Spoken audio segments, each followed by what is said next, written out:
grâce à nos grands utilisateurs.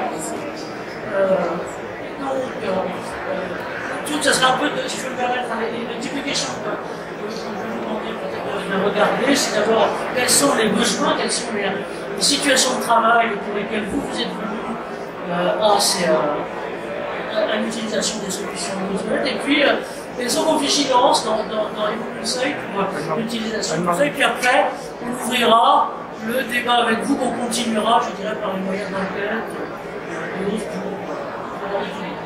pour voilà. Et donc, là maintenant, Léo, le moine. Alors Léo, si je peux me permettre, je vous ai mis en premier, non seulement parce qu'on se connaissait, parce que c'est que ça qui donne un peu le truc, mais aussi parce que c'est une entrée dans la problématique utilisation des thèmes qui est un peu différente.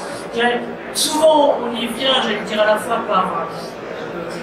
par le côté, finalement, besoin de productivité, parce qu'on a une manœuvre qu'on n'a pas envie de casser, on n'a pas envie et qui doit être durée, parce que le vieillissement de la population, il est globalement là aussi.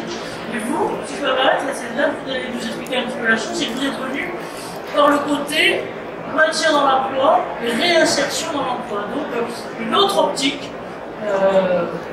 C'est important aussi parce que si vous avez vous-même des projets, j'allais dire pour convaincre vos décideurs, bien sûr il y a le côté tech, il y a le côté productivité, mais il y a aussi ce volet maintien dans l'emploi, et compte tenu, par exemple, dans la dernière loi, on a la loi du 2008 sur santé de travail, c'est insertion dans l'emploi, c'est d'autant plus important.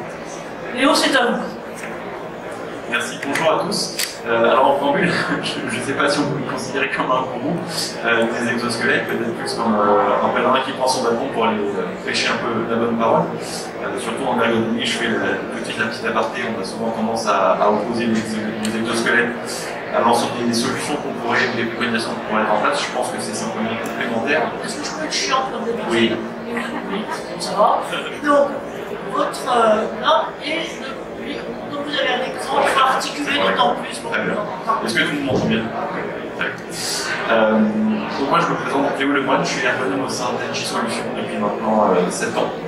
Et je suis notamment en charge de tout ce qui concerne la prévention des troubles musculo-squelettiques, et j'ai également une autre casquette qui est celle d'assurer des missions de maintien dans l'emploi.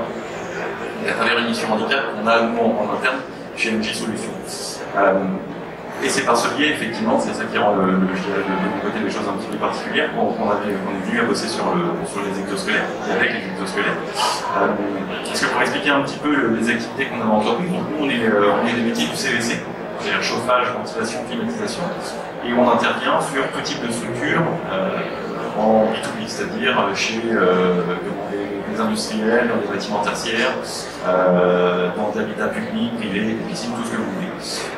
C'est important parce que nous, la problématique qu'on va avoir dans nos activités, c'est qu'elles sont extrêmement variables en termes d'action métier, en termes de gestes métier, en termes de positions qui vont être prises. On travaille chez des clients, on travaille dans la maintenance. Alors certains le savent peut-être, mais en termes de conception, la maintenance n'est quasiment jamais prise en compte suffisamment en tout cas, et on se retrouve avec des situations qui, celles-ci, ne sont pas forcément celles que vous voyez à l'image les plus contraignantes, mais avec des positions qui sont prises avec du port de charge, parfois sans port de charge, qui sont extrêmement compliquées. Ouais, c'est pas les miennes, mais je pense que c'est tout aussi parlant.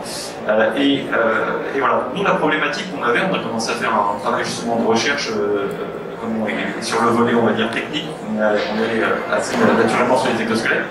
Mais on s'est rendu compte, en tout cas à l'époque, que les exosquelettes étaient trop monotâches pour nos activités. C'est-à-dire, en termes d'utilisabilité, il est hors de question pour nous d'avoir un technicien qui va devoir enfiler et enlever son exosquelette 15, 20, 50 fois par jour, parce qu'on a des activités qui sont extrêmement ponctuelles avec ces besoins-là. Donc nous, on avait besoin je dirais, de trouver des solutions par rapport à ça, des choses qui soient relativement plus global, si je veux dire, en termes de solutions que ça peut offrir.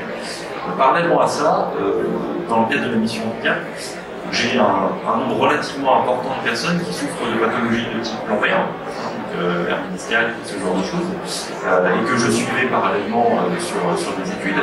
Il est venu en fait l'idée d'aller travailler sur la partie exosquelette avec ces gens-là, et notamment par le biais de la découverte vraiment d'un certain type d'exosquelettes, les exosquelettes Japet pour ne pas les citer, qui en fait sont un dispositif qui est un peu différent, parce qu'à la base c'est un dispositif médical, et qui finalement se prête extrêmement bien à nos métiers, puisqu'en fait ça va simplement accompagner les mouvements naturels du corps.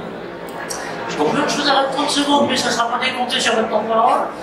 Juste pour dire que c'est vraiment un exemple qui est tout à fait intéressant, parce qu'à la fois sur le type de fonction, on peut presque plus parler de poste, puisqu'en gros il n'y a pas de poste fixe, donc on est vraiment là dans un truc sur lequel il y a un vrai besoin qui est tout à fait important, et qui est soit les métiers de chaîne, soit des métiers vraiment spécifiques de service, qui ont besoin de gestes pointus, de postures particulières et autres, et donc là, il n'y a pas de... c'est vraiment une solution. Et l'autre chose qui est important, ce que tu dis, qui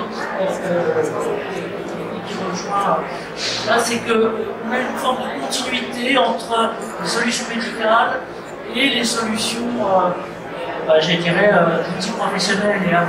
Et c'est un peu nous aussi, ce qui est notre truc au CEP, c'est qu'on ne peut plus saucissonner les gens ni la santé.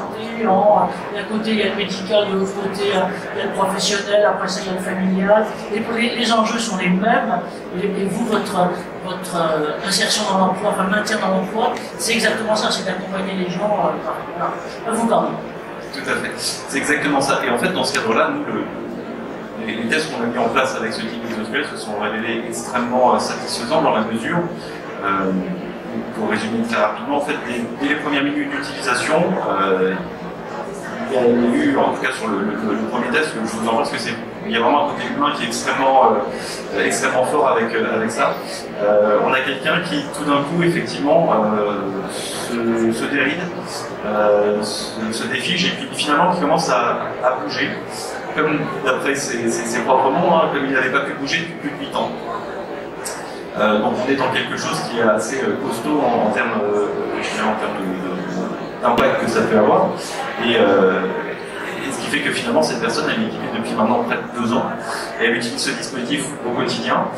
Nous en interne on a considéré que d'un point de vue santé et je dirais capacité à maintenir la personne au poste, c'était complètement stupide de limiter l'utilisation du dispositif uniquement à l'activité professionnelle.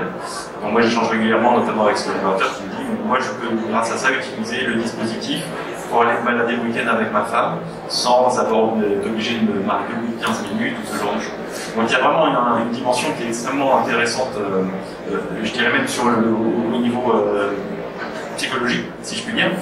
Et l'autre intérêt qu'on va avoir avec ce type de dispositif, c'est effectivement, alors je dirais déjà pour le maintien dans l'emploi pour des personnes qui sont effectivement dans des situations, on est dans des métiers techniques, on est dans des métiers physiques, avec de la pénibilité, où ça devient tout de suite d'un point de vue, entreprise compliqué, quand il faut faire la part des choses entre la nature de l'activité, les contraintes qu'elle peut avoir, et d'autre part, les restrictions médicales, les problématiques de santé que peuvent avoir les personnes. Et à travers ce type de dispositif, on est capable en partie, bien évidemment, on est capable de combler ce fossé, de faire en sorte de converger un petit peu ces deux problématiques. Et je crois qu'on continuera avec vous, si je peux me permettre, pardon. Tout à l'heure, effectivement, c'est une entrée qui est à la fois, bien sûr, très fine d'adaptation à un type d'activité et un type de job, d'insertion et de maintien d'emploi. Et puis, il y a le côté